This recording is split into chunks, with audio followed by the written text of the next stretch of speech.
ভাই দমকা বাতাস হচ্ছে আমাদের এখানে।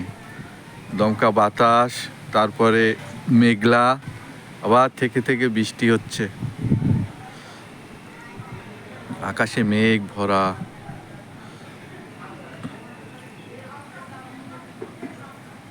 সুন্দর একটা আবহাওয়া,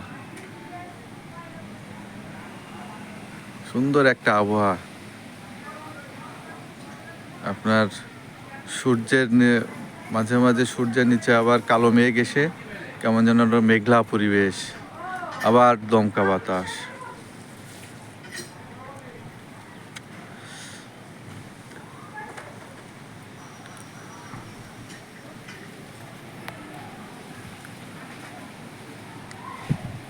এ কি অপরূপ রূপে মা তোমার, হেরিনু পল্লী জননী।